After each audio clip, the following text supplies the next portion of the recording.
liberar, o Medel vai pro Boca. Já foi o Medel jogaria nesse Vasco de hoje. Já foi apresentado. Ele iria jogar ontem. O Medel tinha menos clima do que falta de bola, né? Então, mas o Vasco tá numa fase para ficar arrumando esse tipo de briguinha, clima ruim, de não sei o quê. É que a briguinha vinha até antes dos momentos piores, assim. Na verdade, o Vasco tá numa fase para nada, né? Tá completamente à deriva. Tá lá o Pedrinho tentando... O Pedrinho... Ontem, eu estava até vendo agora há pouco na rede social, ele foi lá trocar camisas com a Leila. Sim. Aí levou uma camisa antiga do Vasco, não é atual, sem o patrocinador. Para tirar foto e mostrar. A Leila com a camisa do Palmeiras inteirinha e tal, não sei o quê. Essa hora, né? Você tem que levar a camisa do time que está jogando e tal. E ele tá agora, o Lúcio Barbosa saiu, sabe? Tá uma confusão nos bastidores. Não tem mais 777.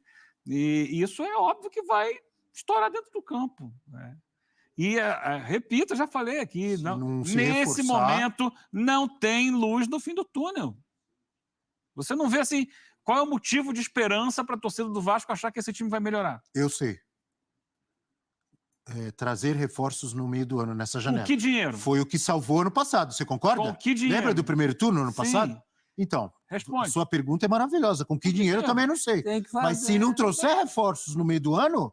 vai sofrer até o final. Voltou o velho esquema pré-SAF, faz um acordo com o empresário, acha um Carlos Leite, como a turma acha aí, e vamos dar mão para a boca.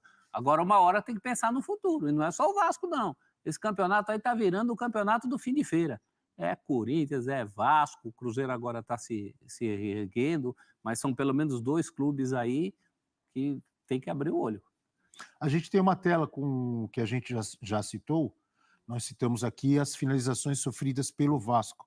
Só para ilustrar, com números, 58 finalizações nos últimos 2 jogos, 58 sofridas, 28 chutes contra... Isso é contra o Flamengo? Não, contra o Palmeiras. E contra o Flamengo foram 30. Contra o Flamengo, 18 certas, hein? 6 na rede, né? Rapaz, e 6 na rede. 6 na rede, um terço das certas. Mas aí o aproveitamento do Flamengo é mais condizente, né? O Palmeiras chutou muito, mas chutou mal muitas vezes. Ontem foram 9 finalizações só do Rafael Veiga. Sendo a BR com as mensagens dos amigos e amigas, como o César. O jogo contra o Vasco foi um treino de luxo para o Verdão. O Vasco é favoritaço ao rebaixamento. O problema é que esse ano tem mais favoritaço que vaga para rebaixar. Aí, professor, segundo o amigo Cristiano, a caravela do Vasco está com o casco furado. Tá mesmo. Aí afunda, hein? A comparação com a caravela que o Abel fez, né? Falando que a dele está de vento em popa. A do Vasco dá pena, né? O Vasco é um time muito importante para estar nessa situação. Professor, ontem teve homenagem no Allianz Parque. O presidente do Fundo de Investimentos da Arábia Saudita afirmou que há forte interesse em investir no futebol brasileiro. E aí dá margem a algumas interpretações, como, por exemplo, contratação de atletas que atuam por aqui para fortalecer a liga de lá, além da possibilidade de um fundo árabe vir fazer investimentos na compra de clubes de futebol. Seu time precisa de um sheik árabe, adoraria que a Lusa fosse comprada por algum endinheirado de lá. Para fechar o giro de notícias, o Al saber que terá direito a 3 milhões e 100 mil reais. Não vai mudar o preço do dólar, não vai resolver todos os problemas em São Januário, mas é uma grana que chega para ajudar. E o motivo desse dinheiro tem a ver com Douglas Luiz, volante revelado no clube e que acaba de trocar, ou está trocando o Aston Villa pela Juventus da Itália. O Douglas Luiz fez grande temporada no futebol inglês, era pretendido pela Juve, que vai desembolsar 20 milhões de euros ou 120 milhões de libras ou 137 milhões de reais.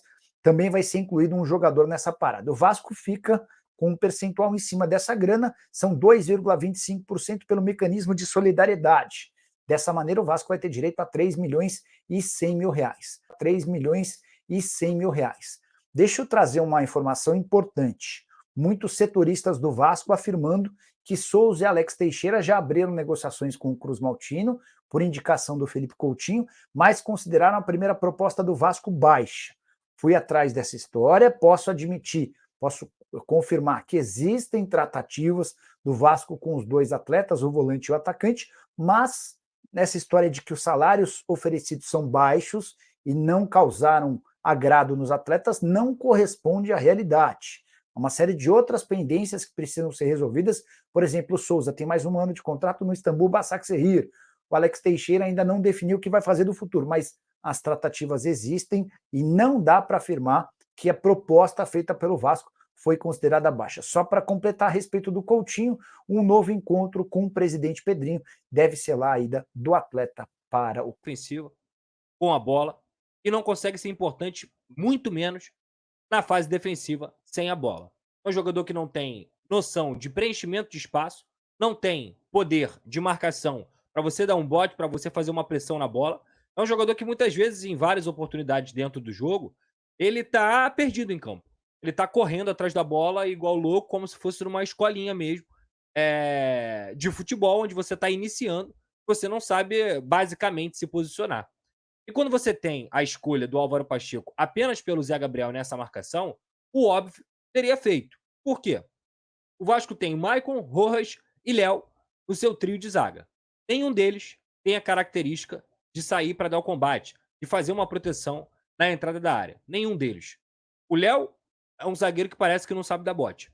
Acho que ele tem medo de dar combate, ele tem medo de dar bote. O Maicon é um jogador que, infelizmente, já tem a sua idade e vem falhando, vem tendo dificuldades jogo após jogo. E dentro de um sistema defensivo bagunçado, ele fica mais vulnerável ainda pela lentidão que ele tem.